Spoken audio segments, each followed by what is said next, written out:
Bonjour à toutes et à tous. Alors, la voiture en Israël, c'est un sacré sujet, n'est-ce pas?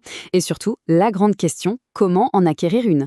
Aujourd'hui, on va justement s'attaquer au leasing. On va décortiquer ensemble les deux options principales, histoire que tout devienne limpide. On connaît bien le problème. Une voiture neuve, ça représente un investissement énorme. C'est exactement pour ça que le leasing est devenu une solution aussi populaire ici. Ça permet de prendre le volant d'une voiture neuve sans devoir sortir une somme colossale d'un seul coup. En Israël, quand on parle de leasing, il y a en gros deux grandes routes qui s'offrent à nous. Il faut bien retenir leur nom parce qu'ils cachent deux philosophies complètement différentes. Le leasing Mimouni et le leasing Tifouli. Allez, c'est parti, on explore ça tout de suite.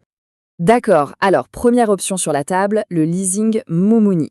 On peut vraiment le voir comme un chemin, un parcours qui peut mener à la fin à être propriétaire de sa voiture. Voyons comment ça marche.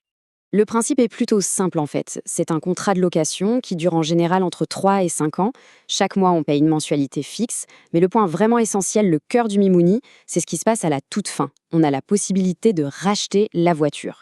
Et bien souvent, c'est à un prix qui est fixé à l'avance et qui peut être très intéressant. Les avantages y sont assez clairs. D'abord, la flexibilité financière. Pas besoin de casser sa tirelire pour l'apport initial. Ensuite, la gestion du budget. Avec des mensualités fixes, pas de mauvaises surprises, c'est facile à planifier. Et puis bien sûr, ça donne accès à une large gamme de véhicules neufs. Ah, et pour les entreprises, il y a aussi des avantages fiscaux qui ne sont pas négligeables. Bon, changeons de voie maintenant et passons à la deuxième option, le leasing Tifouli. Là, on change complètement de philosophie. On ne pense plus vraiment à la propriété, on pense plutôt service, tranquillité d'esprit et tout inclus.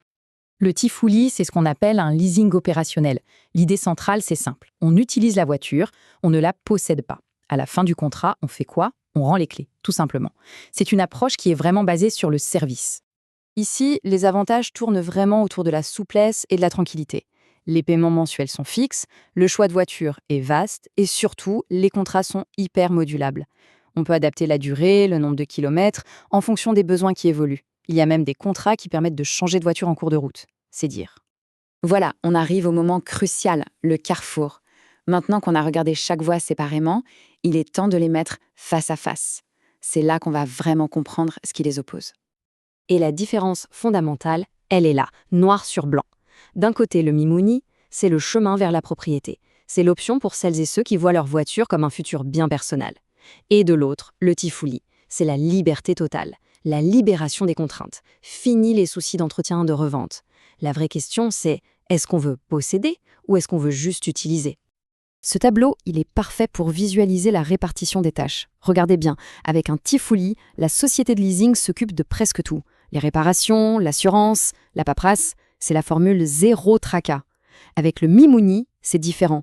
Les responsabilités sont plus souvent partagées ou même entièrement du côté du client parce que l'objectif, potentiellement, c'est l'achat à la fin. Et cette citation, elle résume parfaitement le compromis. Le Tifoli, c'est clairement l'idéal pour les gens qui sont très occupés, qui n'ont ni le temps ni l'envie de gérer une voiture. Mais attention, cette tranquillité d'esprit, elle a un prix. Et oui, ce service tout compris, la société de leasing le facture, et ça se ressent forcément dans les mensualités. Bon, après toute cette analyse, la grande question reste posée. Comment choisir? Alors, soyons clairs, il n'y a pas une seule bonne réponse. Il y a une réponse qui est adaptée à chaque profil, à chaque situation. La bonne décision va donc dépendre d'une réflexion très personnelle. Quelles sont les priorités, le style de vie, les objectifs financiers? C'est le moment de se poser ces questions. Pour aider à la réflexion, voici une petite grille de lecture en 3 points. Premier point, l'objectif. Est-ce que l'idée de posséder la voiture à la fin est quelque chose d'important? Deuxième point, le temps et l'effort. Quelle valeur est-ce qu'on accorde à son temps libre, loin des garages et de la paperasse? Et enfin, le budget. Est-ce qu'on préfère payer un peu plus chaque mois pour avoir une paire royale ou bien gérer certains coûts soi-même pour, peut-être, économiser au total? Au bout du compte, tout se résume à ça. Le choix entre Mimouni et Tifouli, ce n'est pas juste une question financière, c'est un vrai choix de mode de vie. Est-ce qu'on se voit plutôt comme un investisseur qui construit un patrimoine ou comme un utilisateur qui privilégie avant tout la simplicité et le service? C'est une réflexion qui est bien sûr entièrement personnelle.